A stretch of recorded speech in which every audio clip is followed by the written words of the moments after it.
Gautam hi hi പ്രിയമുള്ള സുഹൃത്തുക്കളെ, നിങ്ങൾ വിഷയം കണ്ടിട്ടുണ്ടാവും. ഇസ്ലാം മൊത്തത്തിൽ സമാധാനമാണ്. ഖുർആനിലാണെങ്കിൽ സമാധാനം ഇങ്ങനെ വാരി വിതറിക്കൊണ്ടിരിക്കുകയാണ്. സുഖമാണ് പ്രജിതേ, സുഖം. ഖുർആനിലെ സമാധാനത്തെ കുറിച്ച് പറയാനും വയ്യ. രുദ്രാ വെൽക്കം.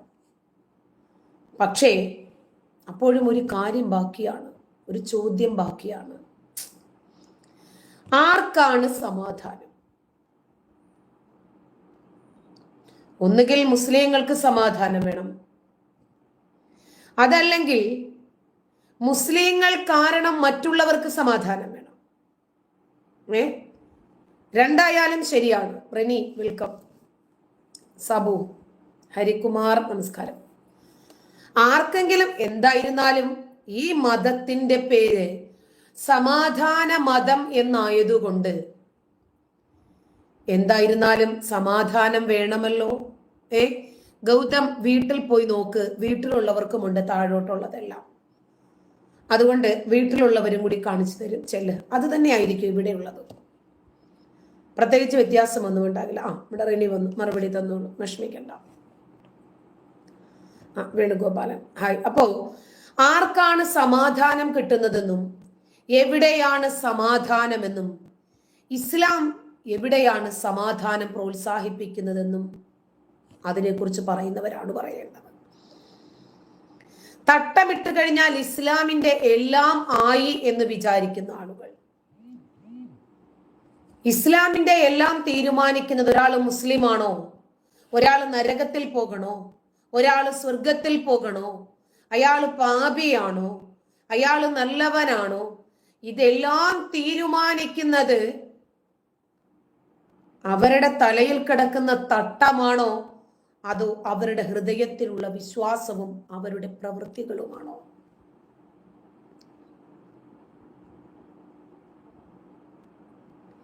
ഇവിടെ തട്ടമിട്ടിട്ട് മലദ്വാർ ഗോൾഡ് കൊണ്ടുവന്ന് ഇറക്കാം, കുഴപ്പമില്ല.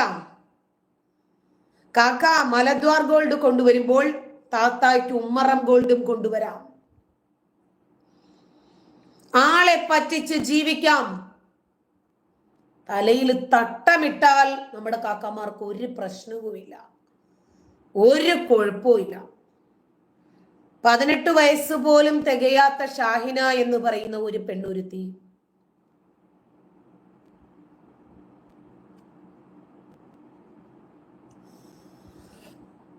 ഒരു ഹോട്ടൽ മുതലാളിയെ കോഴിക്കോട് പീസ് പീസാക്കി അട്ടപ്പാടി ചുരത്തിലേക്ക് വലിച്ചെറിഞ്ഞിരുന്നു.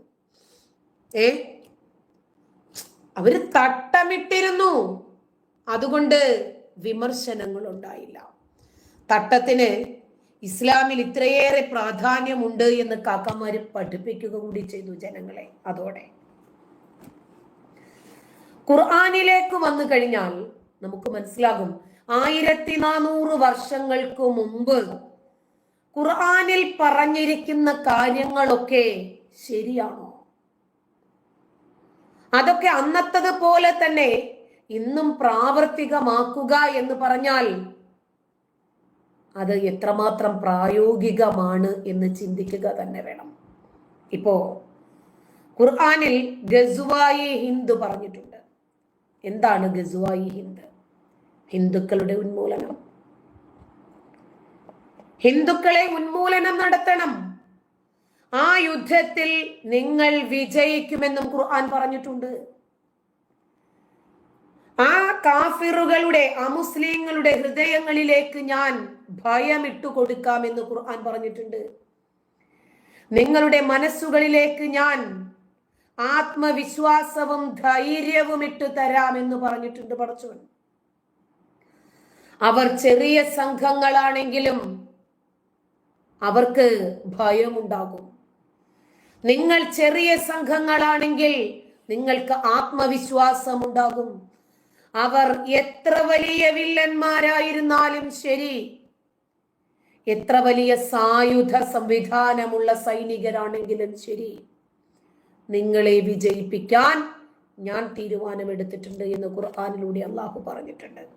അതുകൊണ്ട് ഹിന്ദുക്കൾക്കെതിരെ ഇറങ്ങുന്ന യുദ്ധത്തിൽ നിങ്ങൾ അത് വിജയിക്കും.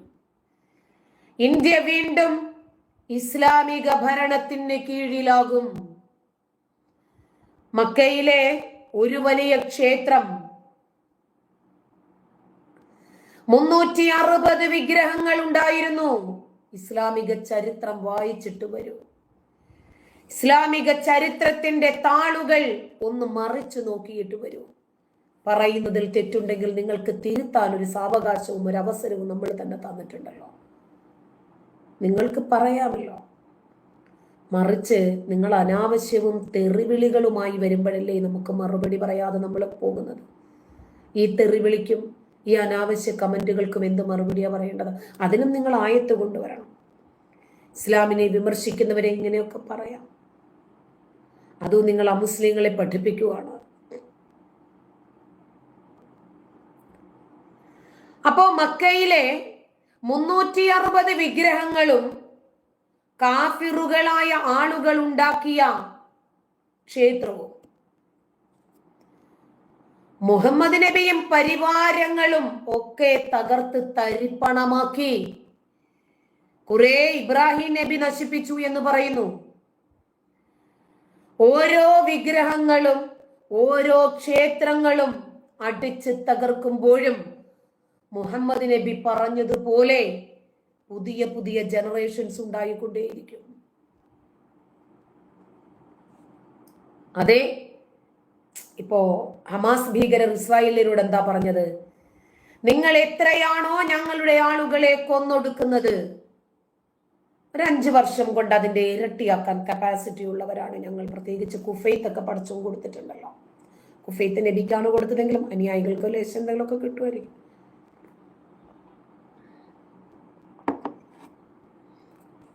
അധികം വൈകാതെ തന്നെ ഇന്ത്യ ഇസ്ലാമിക ഭരണത്തിന്റെ കീഴിലാകുമെന്ന് 2 ദിവസം മുമ്പാണ് പാകിസ്ഥാൻ ISI ചാരനായ സെയ്ദ് ഹമീദി പ്രസ് മീറ്റ് ചെയ്ത് പ്രഖ്യാപിച്ചത്.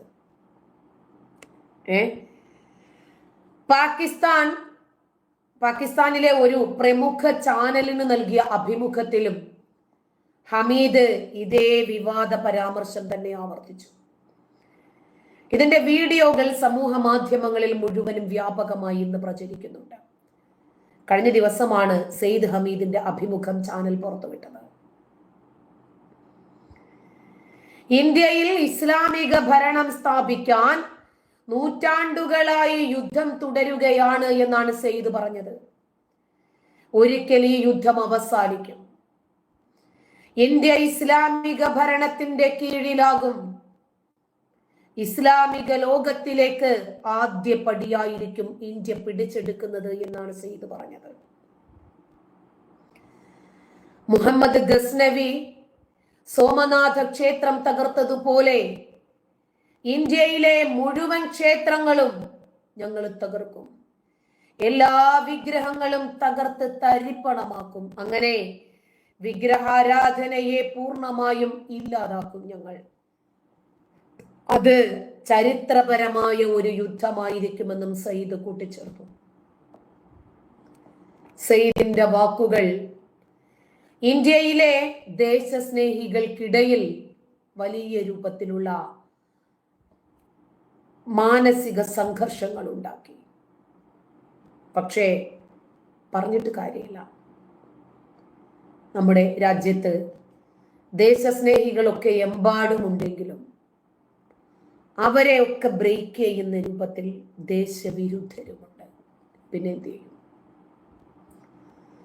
ആ ദേശവിരുദ്ധർ വളരെ നിശബ്ദമായി ഇവരെ പ്രോത്സാഹിപ്പിക്കുവാണ്. ഇപ്പോ ജോസഫ് മാഷിന്റെ കയ്യും കാലും എടുത്തവരോട് നമുക്കവരോട് പിന്തുണയൊന്നുമില്ല എന്ന് പറയുന്ന ആളുകൾ അവരെ വിമർശിച്ചോ? അവര് കാരണം മുസ്ലിം സമുദായം മുഴുവനും പ്രതിക്കൂട്ടിൽ നിൽക്കേണ്ടി വന്നു എന്നതുകൊണ്ട് അവര് ചെയ്തത് ഒരു ബഹുസ്വര സമൂഹത്തിൽ തെറ്റാണ് എന്ന് പറഞ്ഞു? ഇല്ല, പറഞ്ഞില്ല. ഇപ്പോ നിലമ്പൂർ MLA PV അൻവർ കുറെ ആയി പറഞ്ഞുകൊണ്ടിരിക്കുന്നു കുറച്ച് സ്വർണ്ണക്കടത്തിനെ കുറിച്ചിട്ട്. അതിനെ സംബന്ധിച്ച് ഡോക്ടർ ഭാർഗവറാം ഒരു നിലപാടും അദ്ദേഹം പറയുന്നുണ്ടായിരുന്നു. വിവരമില്ലാത്തവർ പറയുന്ന വിഡ്ഢിത്തരങ്ങൾ വെള്ളം തൊടാതെ വിഴുങ്ങി വാർത്ത നിരത്തുന്ന മാധ്യമങ്ങളോടായിരുന്നു ഭാർഗവറാം അന്ന് പ്രതികരിച്ചത്. സമീപ വർഷങ്ങളിലാണ് ഏറ്റവും കൂടുതൽ സ്വർണം മലബാറിലെ വിമാനത്താവളങ്ങളിൽ നിന്ന് പിടിച്ചത്. ഇത് ഇപ്പോഴും നമ്മുടെ സമൂഹ മാധ്യമങ്ങളിൽ ചർച്ച ചെയ്യപ്പെടേണ്ടുന്ന വിഷയമാണ്. എതിർഭാഗത്ത് കാക്കമാരായതുകൊണ്ട് പലപ്പോഴും ഈ വിഷയം ചർച്ചയ്ക്കെടുക്കുന്നില്ല. കാരണം നമ്മുടെ നാട്ടിൽ ഇപ്പോഴും മാധ്യമ താല്പര്യം കാക്കമാരെ പ്രതിക്കൂട്ടിൽ നിർത്തുന്നതിലല്ല. അവരെന്ത് ചെയ്താലും ശരി അവരെ പൊക്കിക്കൊണ്ട് നടക്കും. ഇനിയും ഈ രാജ്യത്തിനെതിരെ പ്രവർത്തിക്കുന്നവരാണെങ്കിൽ അവർക്ക് സ്വീകാര്യത കൂടും. ഇപ്പോ ഇസ്ലാമിനെ ഞാൻ ഇത്രയും കാലം കൊണ്ട് എമ്പാടും വിമർശിച്ചിട്ടുണ്ട്. ഇന്ന് ഞാൻ അസ്സലാമു അലൈക്കും, എനിക്ക് സംഭവിച്ചത് തെറ്റായിപ്പോയി, നിങ്ങൾ മാപ്പാക്കണമെന്ന് പറഞ്ഞാൽ നാളെ മുതൽ ഈ കാക്കമാര് മൊത്തം എൻ്റെ ഫാൻസായി മാറും. എന്നെ ആരെങ്കിലും കമന്റിൽ വന്ന് ചീത്ത പറഞ്ഞാൽ അവരെ പ്രതിരോധിക്കാൻ ആയിരക്കണക്കിന് കമന്റ് തൊഴിലാളികൾ രംഗത്തിറങ്ങും. അത്രയ്ക്ക് പഞ്ഞമാണോ ഇവർക്ക്? പോലീസ് സ്വർണം പിടിക്കാൻ പാടില്ലെന്നുണ്ടോ? മയക്കുമരുന്ന് പിടിക്കാൻ പാടില്ല എന്നുണ്ടോ? മലബാറിന്റെ ഭരണം ഈ നിലയിൽ സ്വർണം കടത്താനും മയക്കുമരുന്ന് കടത്താനും ഞങ്ങളുടെ കാൽ കീഴിൽ വയ്ക്കണമെന്ന് പറഞ്ഞ് സ്വന്തമായിട്ട് ഞങ്ങൾക്കൊരു മലദ്വാർ സംസ്ഥാനം വേണമെന്ന് വരെയുള്ള ആവശ്യം ഉന്നയിച്ചു. അതുവരെ ഉയർന്നു വന്നു. അതിനുവേണ്ടി സ്വർണവും മയക്കുമരുന്നും ഒക്കെ പിടിക്കാൻ മുഴുവൻ പോലീസ് ഉദ്യോഗസ്ഥരെയും വേട്ടയാടും, നാറ്റിക്കും. മലപ്പുറം താവളമാക്കിയ തൽപര കക്ഷികൾ പറഞ്ഞു പിടിക്കാൻ പാടില്ല. ഇവര് മലദ്വാർ ഗോൾഡും ഉമ്മറം ഗോൾഡും ഇവിടെ കൊണ്ടുവന്ന് ഞെക്കിപ്പിഴിഞ്ഞെടുത്ത് ഹലാലാക്കും. വിമർശിക്കരുത്. കസ്റ്റംസ് ഉദ്യോഗസ്ഥരെ പിടിക്കുകയും ചെയ്യരുത്. നാളെ ഞങ്ങളെ ഹലാൽ ഹിന്ദ് ഇവിടെ സ്ഥാപിച്ചു കഴിഞ്ഞാൽ നിങ്ങളെയൊക്കെ നമ്മൾ അപ്പ കണ്ടോളാം. 2047 ഇസ്ലാമിക രാജ്യമാകത്തില്ലേ? ആ സമയത്ത് എന്ത് വേണമെന്ന് ഞങ്ങൾ അപ്പ തീരുമാനിച്ചോളാമെന്ന് വ്യക്തമായി പറഞ്ഞാൽ, മലബാറിലെ വിമാനത്താവളങ്ങളിൽ മലദ്വാർ ഗോൾഡ് എത്തുന്നു. അറബി ഖുർആനിലുണ്ട് ഇസ്ലാം എന്ന വാക്ക്. ഇന്ന ദീന ഇൻദല്ലാഹിൽ ഇസ്ലാം, അള്ളാഹുവിന്റെ അടുക്കൽ സ്വീകാര്യയോഗ്യമായ മതം ഇസ്ലാമാണ് എന്ന് ഖുർആനിൽ വചനമുണ്ട്. അപ്പോ ഇത് കസ്റ്റംസ് പിടിക്കരുത്. ഉമ്മറം ഗോൾഡും പിന്നാമ്പുറം ഗോൾഡും ഇവിടെ വന്ന് ഇറങ്ങുമ്പോൾ പിടിക്കരുത്. പോലീസിനെ കസ്റ്റംസ് അറിയിക്കുന്നുണ്ട്. ഇത് പോലീസ് പിടികൂടുന്നുണ്ട്. അങ്ങനെ പോലീസുകാർക്ക് സ്വർണം പിടിക്കാനും അവാർഡ് വാങ്ങാനും വേണ്ടിയാണ് എയർപോർട്ടിലെ കസ്റ്റംസുകാര് ഈ രൂപത്തിൽ സ്വർണം പിടിക്കാതെ കടത്തിക്കൊണ്ടുവരുന്നത്, പോലീസിനെ കൊണ്ട് പിടിപ്പിക്കുന്നത്. ഇത്രയും വിവരമില്ലാത്ത വസ്തുതാവിരുദ്ധമായ വിവരങ്ങളാണോ ഈ മാധ്യമങ്ങൾ പടച്ചുവിടുന്നത്? PV അൻവറിന്റെ വിഷയം എന്തായിരുന്നു? പോലീസ് സ്വർണം പിടിക്കുന്നതാണോ? അതോ പോലീസ് സ്വർണം പിടിക്കുന്നതും കള്ളക്കടത്ത് തടയുന്നതും നല്ല കാര്യമാണെന്നാണോ അല്ലെന്നാണോ പറയുന്നത്? എങ്ങും തൊടാതെയുള്ള രീതിയിലാണ് ഇവർ പ്രതികരിക്കുന്നത്. പിടികൂടുന്ന സ്വർണം മുഴുവനും കണക്കിലെത്തുന്നില്ല എന്ന ആരോപണമാണോ? സ്വർണ്ണക്കള്ളക്കടത്ത് തടയുന്നതിനെ കുറിച്ച് കാടടച്ച് ഈ രൂപത്തിലുള്ള വിമർശനമൊക്കെ കാക്ക മുന്നോട്ട് വെച്ചിരുന്നേ. ശരിക്കും വിവാദവും പരാതികളും ഉണ്ടാകേണ്ടത് പിടികൂടാതെ പോകുന്ന സ്വർണ്ണക്കള്ളക്കടത്തിനെ കുറിച്ചിട്ടല്ലേ? പിടികൂടുന്ന സ്വർണം എങ്ങോട്ട് പോകുന്നു എന്നതിനെ സംബന്ധിച്ചിട്ടല്ലേ? ഈ പിടികൂടുന്നവരെ ആരാണ് ജാമ്യത്തിൽ ഇറക്കാൻ വരുന്നത് എന്നതിനെ സംബന്ധിച്ചിട്ടല്ലേ?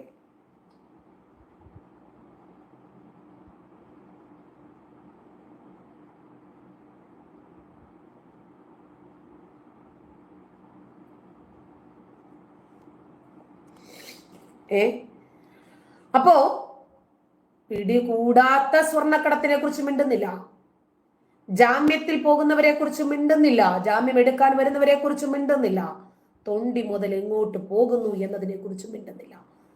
കസ്റ്റംസിനെ മറികടന്ന് പുറത്തെത്തിക്കുന്ന സ്വർണം പിടികൂടിയ കേസുകൾ എത്ര വർദ്ധിച്ചു വരുന്നു.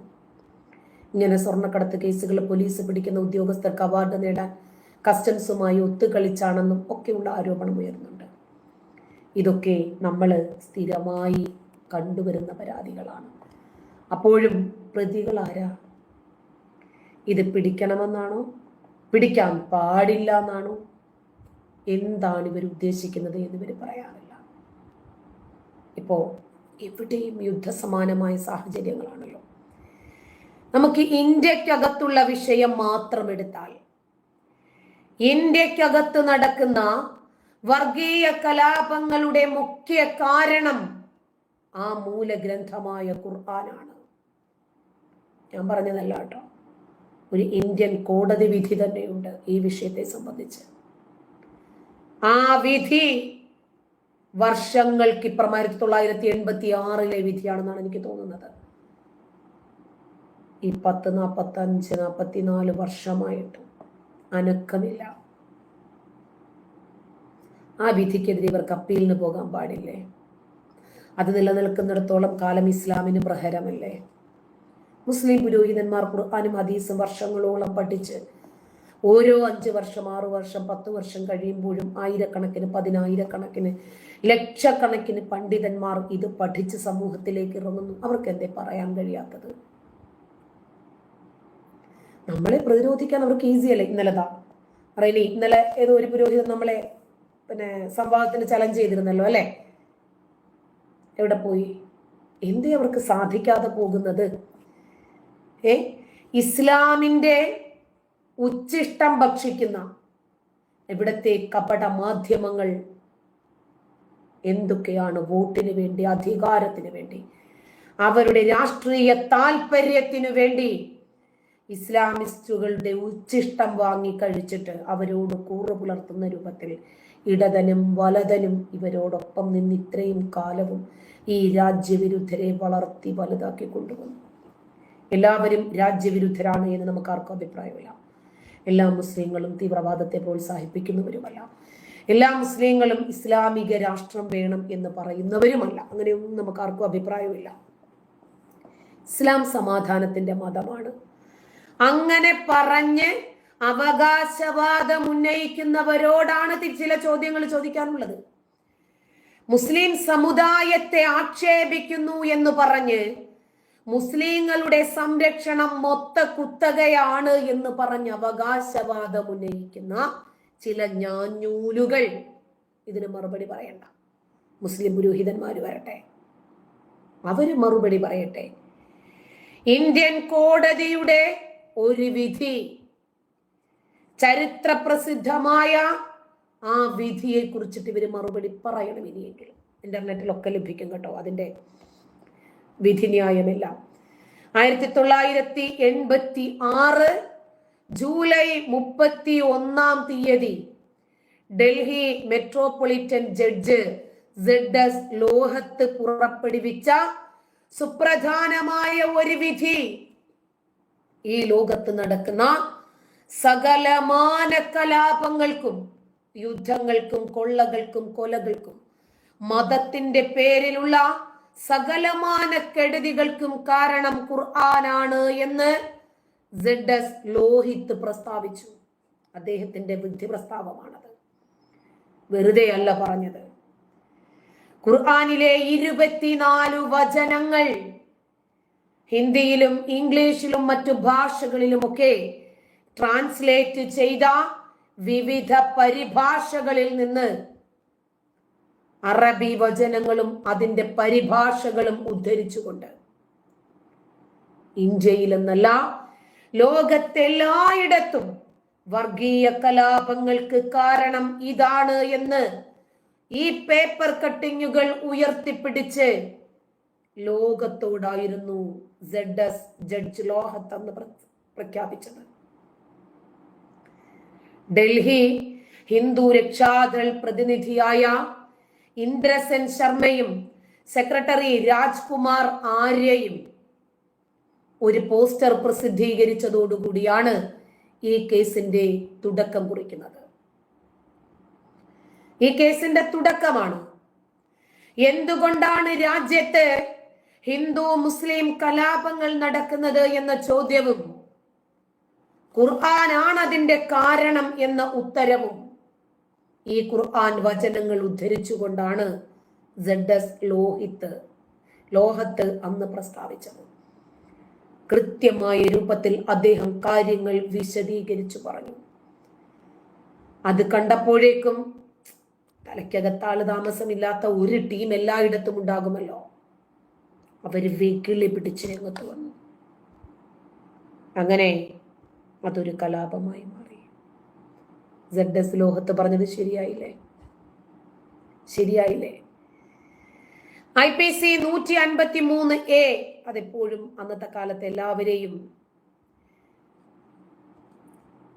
പൂട്ടാനുള്ള വചനമായിരുന്നല്ലോ.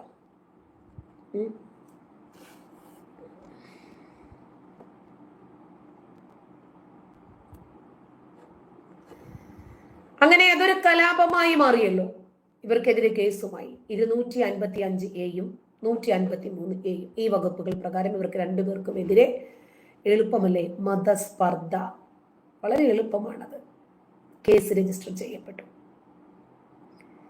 കേസ് കോടതിയിലെത്തുന്നു. ഇത്തരം ഖുർആൻ വചനങ്ങൾ ഖുർആനിൽ ഇല്ല എന്നാണ് ആദ്യം വർഗീയ കലാപം സൃഷ്ടിക്കാൻ പ്രതികൾ ആസൂത്രിതമായി നടത്തിയ ഒരു രീതിയാണ് എന്ന് സമർത്ഥിക്കുന്നതിന് വേണ്ടി ഇസ്ലാമിനെ കുറിച്ച്, ഖുർആനിനെ കുറിച്ച് അറിയാത്ത ആളുകൾ തുടക്കത്തിൽ തന്നെ പ്രതികരിച്ചത്. ഈ ഖുർആൻ വചനം ഖുർആനിൽ ഉണ്ടോ ഇല്ലേ എന്നിവർ പറയണമല്ലോ. വർഗീയ കലാപം എളുപ്പമാണ് അങ്ങനെയൊക്കെ പേരിട്ട് വിളിക്കാൻ. ഇപ്പോ നൂപുർ ശർമ്മയുടെ ഒരു ഡിബേറ്റ് നമ്മൾ കണ്ടില്ലേ, ഗ്യാൻവാപ്പി വിഷയത്തിലെ ടൈംസ് നൗ എന്ന് പറയുന്ന ചാനലിൽ നടന്ന ഒരു ഡിബേറ്റ്. അതിനകത്ത് സുബൈർ എന്ന് പറയുന്ന ആൾട്ട് ന്യൂസിന്റെ സഹസ്ഥാപകൻ നൂപുർ ശർമ്മ പറഞ്ഞ ഭാഗം മാത്രം വെട്ടിയെടുത്തിട്ടായിരുന്നു ടെലികാസ്റ്റ് ചെയ്തത്. അത് വൈറലായി. അതിനു മുമ്പ് തസ്ലീം അഹമ്മദ് റഹ്മാനി എന്ന് പറയുന്ന പോപ്പുലർ ഫ്രണ്ട് ഭീകരൻ പറഞ്ഞത് ഇവിടെയുണ്ട്. അതെടുത്തിട്ടില്ല. അതെടുത്താൽ എങ്ങനെ ഒരു വർഗീയ കലാപമൊക്കെ ഉണ്ടാക്കാൻ പറ്റുന്നത്? അവർക്കും വാർത്തകൾ വേണം. അപ്പൊ പ്രതികള് ഇസ്ലാം മതവികാരം വ്രണപ്പെടുത്തുന്നതിനു വേണ്ടി വെറുതെ ആസൂത്രിതമായി സൃഷ്ടിച്ചതാണ് എന്നാണ് പ്രോസിക്യൂഷൻ അന്ന് വാദിച്ചത്. ഉത്തർപ്രദേശിലെ രാംപൂരിലുള്ള മക്തബ അൽ ഹസനത്തിലെ മുഹമ്മദ് ഫാറൂഖ് ഖാൻ എന്ന മുസ്ലിം പുരോഹിതൻ ഹിന്ദിയിൽ ട്രാൻസ്ലേറ്റ് ചെയ്ത് പ്രസിദ്ധീകരിച്ച ഖുർആനിന്റെ ആധികാരിക പതിപ്പിൽ നിന്ന് ആയത്തുകൾ എടുത്ത് ട്രാൻസ്ലേറ്റ് ചെയ്ത് ആരോപണ വിധേയർ തെളിവുകൾ നിരത്തി കൊടുത്തു. അറബിയിലുള്ള ഖുർആനും അതിന്റെ പദാനുപദ ഹിന്ദി ഇംഗ്ലീഷ് വിവർത്തനങ്ങളും ഫാറൂഖ് ഖാൻ വിവർത്തനം ചെയ്ത ഗ്രന്ഥത്തിൽ ഉണ്ടായിരുന്നു.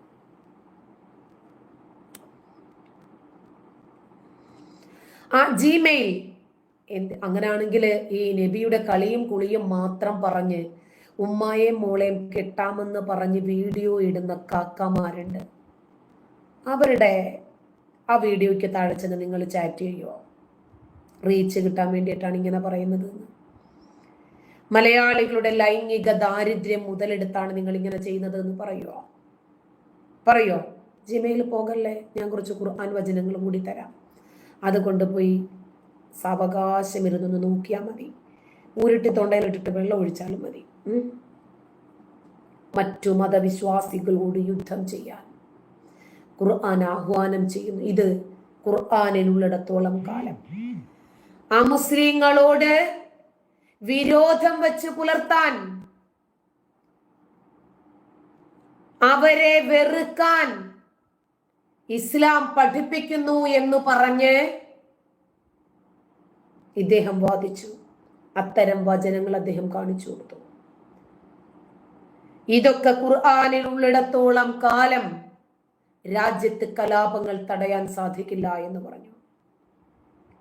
രണ്ടു വാദങ്ങളും വിശദമായി കേട്ട കോടതി ഇക്കാര്യത്തിൽ കക്ഷി ചേരാനും ആരോപണ വിധേയരായ ആളുകളുടെ വാദത്തിൽ തെറ്റുണ്ടെങ്കിൽ തിരുത്താനും ഇസ്ലാം പണ്ഡിത സമൂഹത്തോട് ആവശ്യപ്പെട്ടു.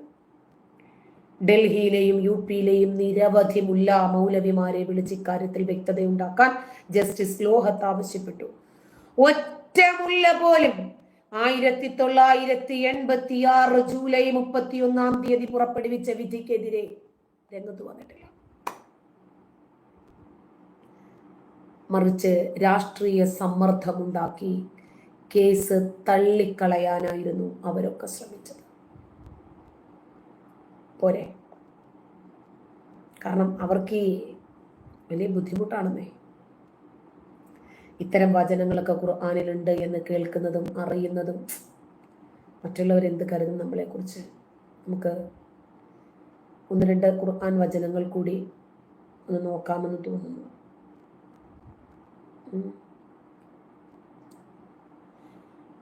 സിറിൽ എൻ്റെ കച്ചവടം ഇപ്പോൾ അച്ഛനെയല്ലേ വാപ്പായല്ലേ ഏൽപ്പിച്ചിരിക്കുന്നത്. വാപ്പ നോക്കുന്നുണ്ട് നന്നായിട്ട്, കുഴപ്പമില്ല.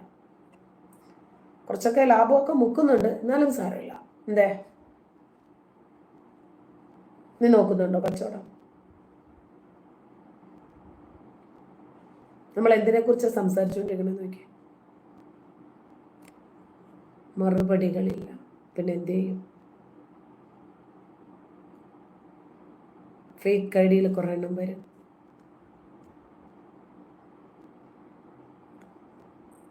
അപ്പോ എന്തുകൊണ്ടാണ് ഇസ്ലാമിനെ വിമർശിക്കാൻ ആളുകൾ ഭയക്കുന്നത് എന്നൊരൊറ്റ വചനത്തിൽ നിന്ന് നമുക്ക് മനസ്സിലാക്കും. നമുക്ക് ആ വചനം കാണിച്ചു.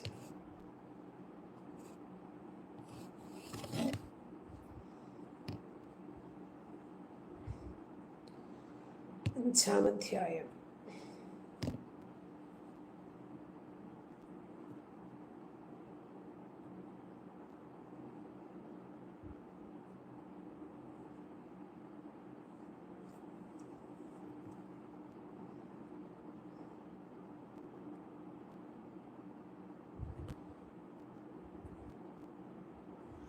എന്തുകൊണ്ടാണ് ഇതിങ്ങനെ വരുന്നത് എന്ന് നിങ്ങൾക്ക് മനസ്സിലാവും.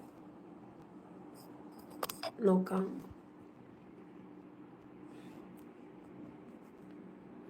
മാഇദയാണ് അധ്യായം. വായിച്ചോ. 5-ാം അധ്യായം 33-ാമത്തെ വചനം. അള്ളാഹുവോടും അവന്റെ ദൂതനോടും പോരാടുകയും. രണ്ടുപേരും ഇല്ലല്ലോ ഇപ്പൊ നിലവില്. പടച്ചവനെ ആരും കണ്ടിട്ടുമില്ല. നബിയാണെങ്കിൽ മരിച്ചുപോയെന്ന് പറയപ്പെടുകയും ചെയ്യുന്നു.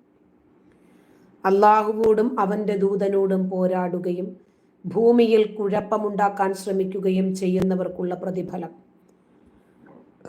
അവർ കൊന്നൊടുക്കപ്പെടുകയോ ക്രൂശിക്കപ്പെടുകയോ അവരുടെ കൈകളും കാലുകളും എതിർവശങ്ങളിൽ നിന്നായി മുറിച്ച് കളയപ്പെടുകയോ നാടു കടത്തപ്പെടുകയോ ചെയ്യുക മാത്രമാകുന്നു. അതവർക്ക് ഇഹലോകത്തുള്ള അപമാനമാകുന്നു. പരലോകത്തവർക്ക് കനത്ത ശിക്ഷയും ഉണ്ടായിരിക്കും.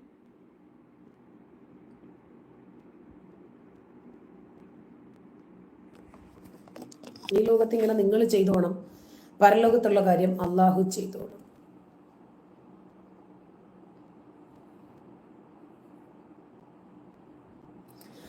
ജിമെയിൽ ഏതെങ്കിലും ഒരു മേഖലയിലായിരിക്കുമല്ലോ എഫിഷ്യൻസി തെളിയിച്ചിട്ടുള്ളത്. താങ്കൾ ഒരു കാര്യം ചെയ്യും, റൊണാൾഡോയോട് നാളെ ഒന്ന് ചെസ് കളിക്കാൻ പറ. നബിക്കാകെ വശമുള്ളത് കട്ടിൽ ടെന്നീസാ. ആ നബിയോട് നിങ്ങൾ ഓട്ട മത്സരത്തിന് പങ്കെടുക്കാൻ പറഞ്ഞാൽ എങ്ങനെയിരിക്കും? ഉസൈൻ ബോൾട്ടിനോട് നാളെ നിങ്ങൾ ലോങ് ജമ്പിൽ ഒന്ന് പങ്കെടുക്കാൻ പറ.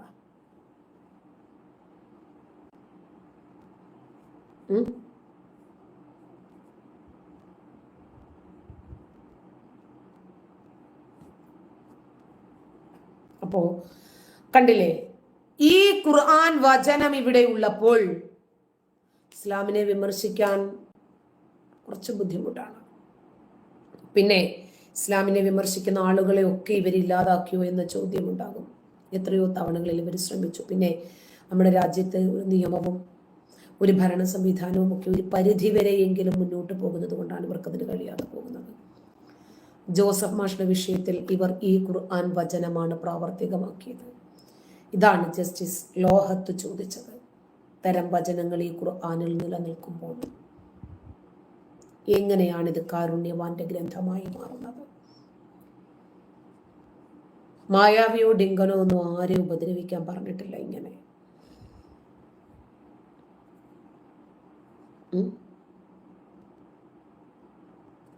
അവരൊക്കെ എത്രയോ മാനവികതയുണ്ടെന്ന് നമുക്ക് തോന്നിപ്പോയി. എന്തെങ്കിലും പ്രശ്നത്തിൽ രാജുവും രാധയും ഒക്കെ പെട്ടാൽ ഉടനെ അവർ ഓടി വരും. മായാവി ഓങ്ക്രിയും കുട്ടിച്ചാത്താന്ന് വിളിച്ചാൽ മതി, ഓടി വരും. ഡിങ്കൻ, ഡിങ്കാന്ന് വിളിച്ചാൽ ഡിങ്കനും ഓടി വരും, പങ്കിലക്കാട് താണ്ടി വരും. അവരൊക്കെ അവരെ വിശ്വസിച്ചവരെ ചതിച്ചിട്ടില്ല കഥയിൽ പോലും. അതുകൊണ്ട് നമുക്ക് മായാവി അക്ബർ എന്ന് പറയാം. മായാവി വലിയവനാണ്. എന്താ, പെണ്ണിന്റെ മുഖമുള്ള ഒരു ദൈവമാകാൻ പാടില്ലേ? പടച്ചോനെ അവൻ അവൻ എന്നാണ് ഖുർആൻ പറയുന്നത്. ഈ പടച്ചോനോട് നമുക്ക് യുദ്ധം ചെയ്യാൻ പറ്റുമോ? നബി മരിച്ചുപോയി, ഈ നബിയോട് നമുക്ക് യുദ്ധം ചെയ്യാൻ പറ്റുമോ? ഇല്ല. അപ്പൊ അവരോട് പോരാടുക എന്ന് പറഞ്ഞാൽ എന്താണ്? അവര് ചെയ്ത വിഷയങ്ങളെ, അവര് പഠിപ്പിച്ച വസ്തുതകളെ നമ്മൾ എതിർക്കുക, നമ്മൾ വിമർശിക്കുക. അത് ചെയ്താൽ അള്ളാഹു പൊറുക്കില്ല എന്നാ പറഞ്ഞത്. പൊറുക്കില്ലെന്നല്ല പറഞ്ഞത്, അവരെ ഇല്ലാതാക്കണമെന്ന്. ഭൂമിയിൽ കുഴപ്പമുണ്ടാക്കുക. ഇമാം അത്തൊബരിയെ പോലെയുള്ള ഖുർആൻ വ്യാഖ്യാതാക്കൾ മതം വിട്ടവർ ആണ് കുഴപ്പക്കാർ എന്ന്, 3 വിഭാഗം ആളുകൾ ഭൂമിയിലെ കുഴപ്പക്കാരാണ് എന്ന് വ്യാഖ്യാനിച്ചതിൽ ഒരു വിഭാഗം ആളുകൾ മതം വിട്ടവരായിരുന്നു. നമ്മളൊക്കെ ജീവിച്ചിരിക്കുന്നത് ഇവർക്ക് അവസരം കിട്ടാത്തത് കൊണ്ടാണ്. പിന്നെ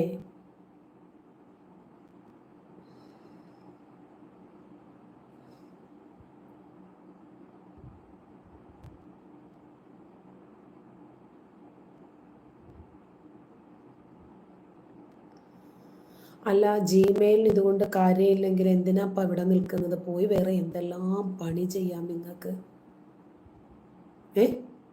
എന്തെല്ലാം പണി ചെയ്യാം നിങ്ങൾക്ക്. ഇതുകൊണ്ട് ഒരു ഗുണവുമില്ലല്ലോ. നന്ദി സുഹൃത്തെ, ടാറ്റ, പൊയ്ക്കോ. ആർക്കും ഗുണമില്ല എന്ന് നിങ്ങൾ എങ്ങനെ പറയും? നിങ്ങൾക്ക് ഗുണമില്ല, പൊയ്ക്കോ, ബൈ ബൈ. അപ്പോ മതം വിട്ടവർ, ഈ മതത്തെ വിമർശിക്കുന്നവർ, അള്ളാഹുവും റസൂലും പഠിപ്പിച്ചതിനെതിരെ പ്രവർത്തിക്കുന്നവർ, ഇവരെ കുറിച്ചിട്ടാണ് ഖുർആൻ പറഞ്ഞത് അള്ളാഹുവിനോടും റസൂലിനോടും പോരാടുന്നവർ.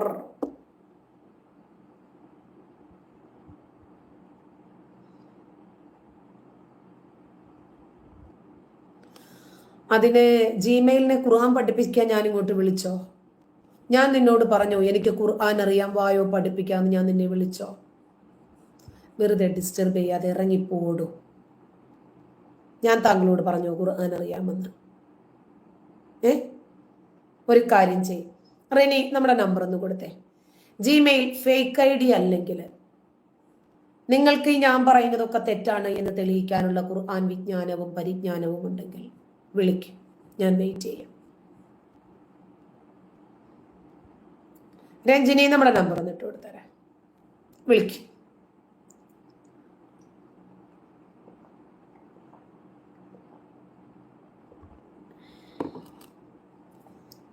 അയാൾ നമ്മളെ ഇത്രയും പേരെയും ഖുർആൻ പഠിപ്പിക്കട്ടെ, നമുക്കൊന്ന് പഠിക്കാം. ലൈവായിട്ട് തന്നെ ഞാൻ കോൾ എടുത്തോളാം കേട്ടോ. വാട്സപ്പ് കോളെ വിളിക്കാവുള്ളേ.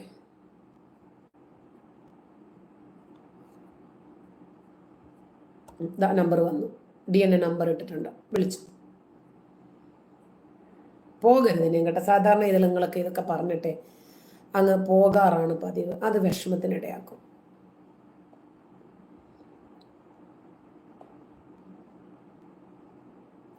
ജിമെയിൽ വിളിക്കും, ഞാൻ വാട്സപ്പ് കോളിൽ വിളിക്കാമല്ലോ. അപ്പം ഞാൻ ഈ പറഞ്ഞത് ഖുർആൻ ആയത്താണോ അല്ലേ എന്ന് നിങ്ങൾക്ക് അറിയാമല്ലോ. ഞാൻ ഈ പറഞ്ഞ അർത്ഥമല്ല എങ്കിൽ നിങ്ങൾക്ക് അതും തെളിയിക്കാൻ ഒരു സാവകാശമുണ്ടല്ലോ. ഇതിൽ കൂടുതൽ എങ്ങനെയാണ് നിങ്ങൾക്ക് അവസരങ്ങൾ തരേണ്ടത്? നമുക്ക് ഇത്രയൊക്കെ പറ്റുള്ളൂ സുഹൃത്തെ. അതെ DNA, നമുക്ക് ഇന്നൊരു തീരുമാനമാക്കാം.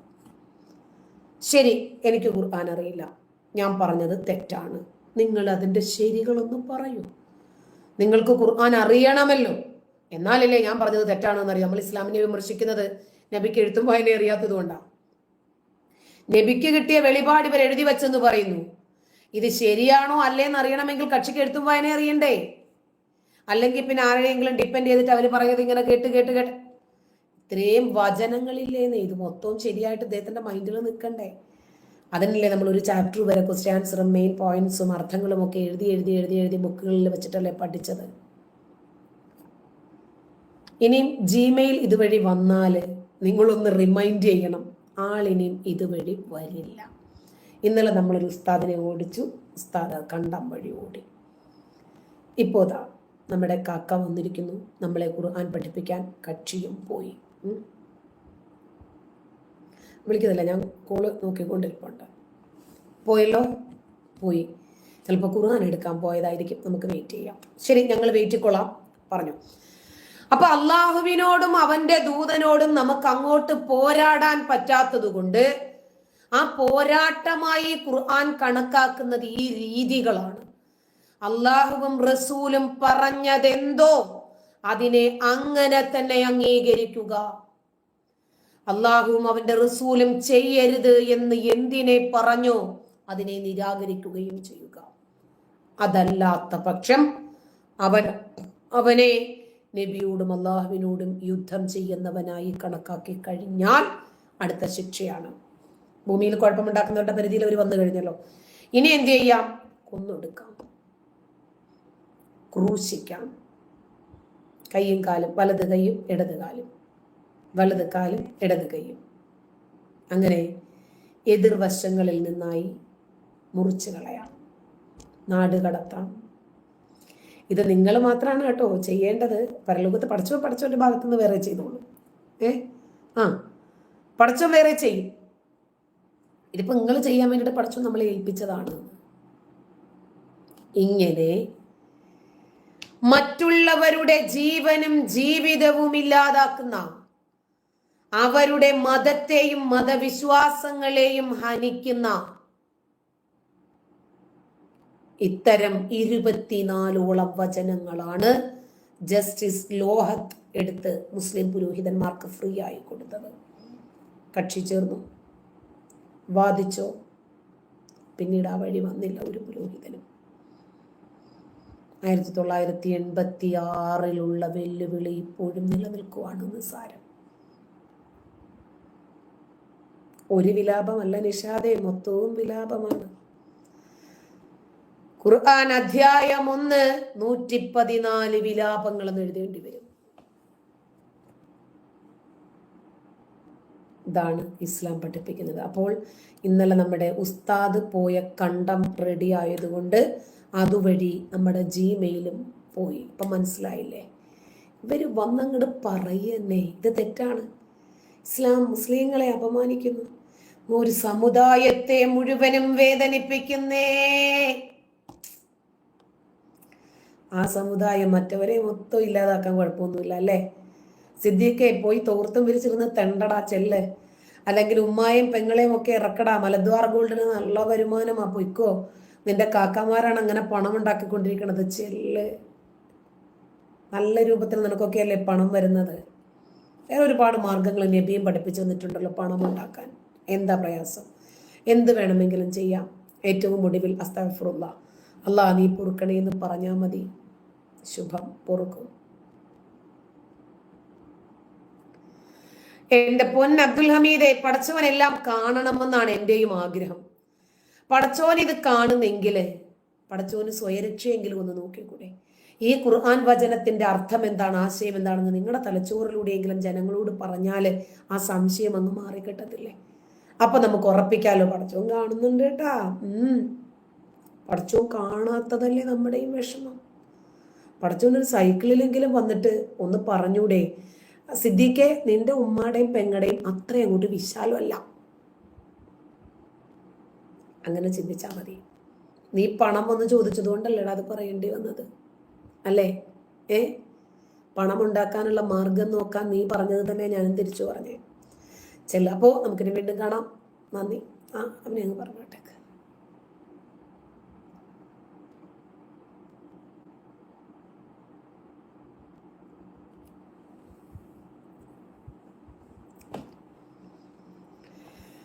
വീണ്ടും കാണാം. നന്ദി. രഞ്ജിനി,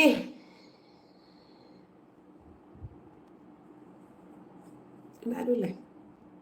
നമ്മുടെ അഡ്മിന്മാരെവിടെ പോയി? ചെകുത്താൻ. സിദ്ധീകൃതാടെ ചെകുത്താൻ നല്ലൊരു ജോലി തന്നിട്ടുണ്ട്. ചെന്ന് വാങ്ങിക്കും.